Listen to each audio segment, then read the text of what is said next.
First, the streets of Amsterdam. Vision reportedly showing Jewish soccer fans hunted like animals. The Dutch have been shamed and shocked by a Jew hunt by Muslims in the streets of Amsterdam. Also, full coverage tonight of the Amsterdam pogrom. Hello, I'm Paul Berry. Welcome to Media Watch. And there were pogroms and Jew hunts making headlines on Sky News last week after clashes between pro-Palestinian protesters and Israeli soccer fans in Amsterdam. And newspaper leads were almost as frightening, with the Australian declaring, "Planes rush to save Jews in Amsterdam." And the New York Times telling Americans, "Anti-Semitic attacks prompt emergency flights for Israeli soccer fans." But nowhere was there more fear and outrage than on Sharri Markson's Sky News show on Monday, where she reminded us it was Remembrance Day and launched into this emotional oration. On this precise day, this sacred day, the very values our Allied soldiers sacrificed their lives for are at grave risk, as Islamic fundamentalists and woke leftists join forces to weaken Western civilization and to rip away at the fabric that holds our society together. That is some claim. But Dutch politicians were also ramping it up, with Amsterdam Mayor Femke Halsema saying the attacks on the fans from Maccabi Tel Aviv reminded her of Nazi pogroms, and telling the media, Historie, de geschiedenis van onze stad is diep beschadigd. Ons Joodse leven, onze Joodse cultuur zijn bedreigd. So, how many soccer fans were killed or injured? Thousands? Hundreds? Scores? In fact, no one died, and as the New York Times reported, after 24 hours... 5 Israelis who had been hospitalised with injuries were discharged. So, not exactly a pogrom, which is defined as an organised massacre. But it wasn't just the usual suspects on Sky who were turning ugly street fights into echoes of the Holocaust. A video from the Murdoch's London Sun also claimed Israeli football fans had been hunted by an anti-Semitic mob, and had the chairman of the European Jewish Association calling it all very shocking, but unfortunately very not surprising. It is already for month after month that we are calling European authorities to understand that the level of anti-Semitism in Europe breaks its record every single day. The rabbi's fears of rising anti-Semitism are undeniable, but that distressing footage actually showed Israeli fans doing the hunting, as Dutch photographer Annette de Graaf, who filmed the rampage, made clear on X at the time and later told Zetio's Mehdi Hassan. And these are Maccabi fans you're referring to? Yes, Maccabi supporters. That's terrible, because they told the opposite of what happened in that footage. And the New York Times admitted they made the same mistake, removing the video and publishing a correction to put the blame on Reuters, who distributed the footage. The video's author told the New York Times it shows a group of Maccabi fans chasing a man on the street, a description the Times independently confirmed with other verified footage from the scene. But it wasn't just the Sun and New York Times who got it wrong. On X, a number of pro-Zionist accounts had already used the video to spread their message. Muslim mobs in Amsterdam are hunting Jews tonight, with that single post viewed over 7 million times. And a host of TV networks were doing the same, including NBC, ZDF, Sky News Australia, the ABC and BBC, which used it in its opening shots for Newsnight and its flagship 10 p.m. bulletin. And why were they all running the same vision? Because there was really nothing else. The same rampaging Maccabi fans were also captured by 14-year-old Dutch vlogger Ome Bender, who tagged his YouTube video, "Israeli hooligans turn Amsterdam upside down." And as New York Times visual investigations expert Christian Triebert noted, Bender's 17-minute video showed Maccabi fans stealing steel pipes, putting on masks and chasing someone. A metal pipe appears to be thrown at a police vehicle. But the media weren't just guilty of missing this. They ignored or glossed over half the story. The day before the match against local team Ajax, Maccabi fans ripped down and burnt a Palestinian flag, while groups of supporters also beat up a taxi driver and vandalised several taxis. And on match day, around 1,000 fans massed in the city centre and let off flares. Then marched to the stadium, chanting racist, anti-Arab chants.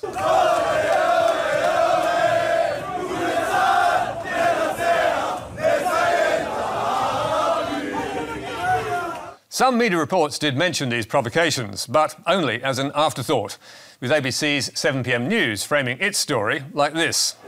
Tensions in the Middle East spilling onto the streets of Amsterdam. Groups of young men scour the Dutch capital, hunting down Israeli soccer fans. Now you know how it feels, sir? Many are ambushed, kicked and beaten before their attackers flee. That ABC report cast the pro-Palestinian youths as hunters and attackers and the Maccabi soccer fans as prey, even though, once again, its key footage showed the Maccabi fans doing the hunting. And when it eventually came to describing the actions of the fans, the language of the report was very different. This video emerged on social media one day earlier, and police say the Israeli football fans set fire to a Palestinian flag and attacked a taxi. On their way to the game, they massed on the streets, setting off flares, chanting "Let the IDF win" and directing swear words at Arabs. Amsterdam's mayor says it's no excuse. That report was rightly picked apart on Instagram by Jan Fran, host of the ABC's Question Everything, who noted that the Israeli fans' violence and aggression was framed as allegations, not fact. And she continued, "They weren't chanting 'Let the IDF win.' The full chant was 'Let the IDF win, we will fuck the Arabs.' Here it is.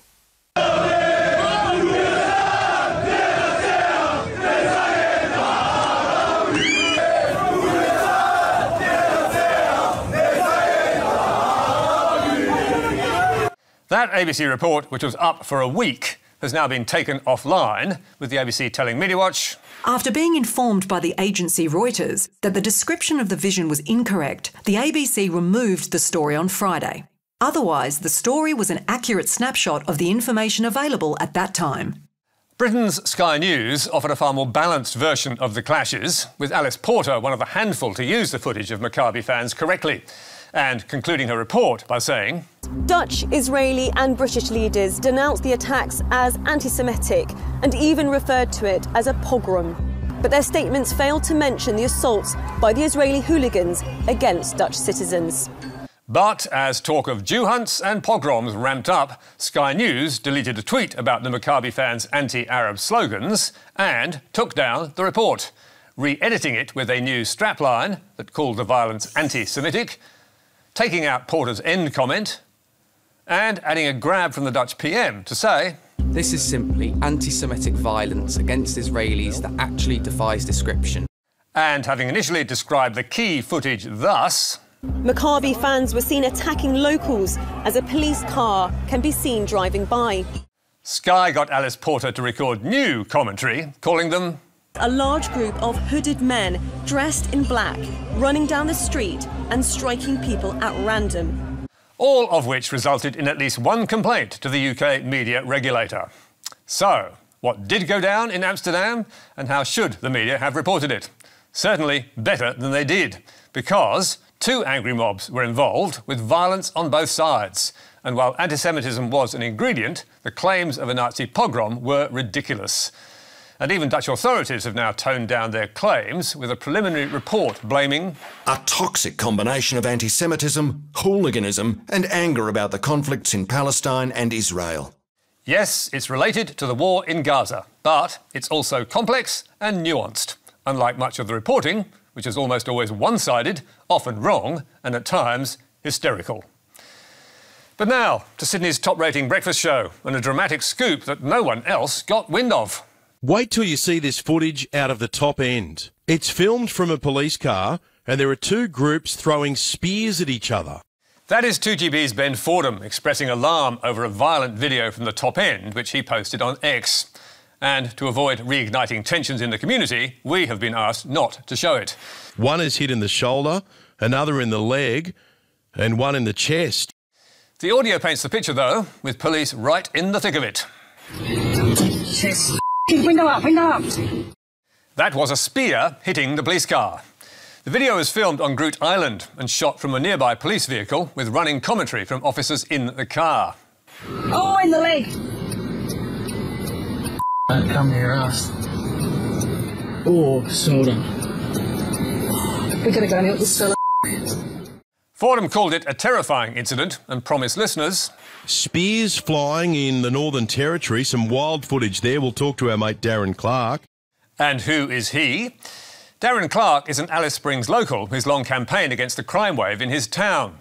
He'd posted the spear-throwing video on his Action for Alice account on X the day before, and he was busting to tell Fordham all about it. It's insane to watch that footage where people actually, in this day and age, are getting speared. Look, the police just wouldn't have got out of that car, Ben, because it's just too unsafe. With Clark then taking aim at the NT Police for keeping the public in the dark. We haven't heard a thing about that. There hasn't been a police media release up here on that. Not a thing, mate. So it just gets kind of covered up and brushed to the side. Yes, a cover-up. Scandalous. But it doesn't take long to discover it's not true, because there are at least 4 media releases from the police about the spearing, which are all available online. And they're all dated November 2015, making Fordham's amazing scoop 9 years old. Yet he told his listeners, I'm going to sound really naive here, Darren, but I had no idea that people were still going to war with spears in the top end in 2024. No idea. That would be right, Ben. Even though 2 men were killed during the riot, as the headlines from 2015 make clear. Meantime, NT Police had to issue a new press statement last week to say the footage was old and contains images and references to Aboriginal people who have passed away, and it may be distressing to some viewers, particularly to family members. A warning 2GB failed to include. So, why did Fordham & Co assume this had all just happened?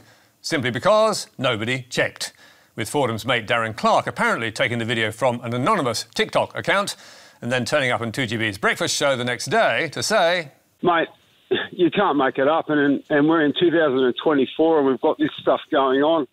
Yep, you can't make it up. On Friday, we asked Nine why Fordham had failed to do any checks and why the story was still on the 2GB website, given police had warned 2 days earlier that it was old. This morning, Ben Fordham responded, telling listeners, we accept the correction and apologise for the mistake. The first we knew about this was Friday afternoon when we received a media inquiry. We immediately removed the website article and the social media post relating to the video, and I accept full responsibility for the mistake. Good on him. Shame they didn't check before hitting the moral panic button. But finally, let's spin back more than a year to this warning on the front page of the Daily Telegraph. Top cop fears bikies. Users will flood Australia's coked-up capital. Sydney-siders are expected to flock to Canberra for drug-fuelled parties. Yes, the party capital of Australia, Canberra. With that warning coming from the AFP Deputy Commissioner after the ACT brought in drug law reforms which decriminalised small amounts of illicit drugs like cocaine, cannabis and ice, which saw Nine's Today Show also pushing the alarm button. This is not a proposal, this is not a thought, this is a thing, this is happening. That is heroin, that is cocaine, that is ice. Meanwhile, Sky's Steve Price was also issuing a warning of his own. Canberra is now a petri dish of lunatics. It's going to become a drug-addled druggy central. And the Daily Mail was ripping off the Telly's story and warning the ACT would become a fantasy land of drugs, while embedding an alarming video of fentanyl addicts in Philadelphia and claiming there were fears the peaceful streets could be turned into a cesspool of criminal activity, similar to parts of the United States where drug-addled zombies roam the pavements. And who feared that apart from the Mail? It didn't say.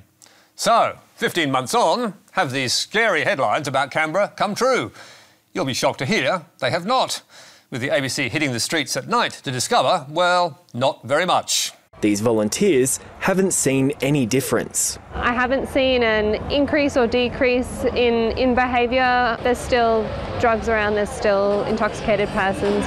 We don't see too many hard drugs out in the city. Yes, pissed punters, but no drug zombies. And that was confirmed by Win News. 12 months on from polarising policy, the game makers of drug decriminalisation calling it a success. The legislation pushing more at-risk Canberrans to community support facilities. Which is what it was designed to do. But what about Ray Hadley's claim that vicious bikies would be turning the capital into a dangerous drug den? They're saying to these people who deal in murder, mayhem, rape and drugs, come to Canberra. And how has that turned out? Certainly we haven't seen a significant change in behaviour at all. So, have the scaremongers in the media who made those shock predictions had anything to say 1 year on? Not that we could find, except this reverse ferret from the Daily Mail, which ran an AAP story which all but confirmed the original fears were just a beat-up. Huff and puff. Warnings over drug laws lack substance.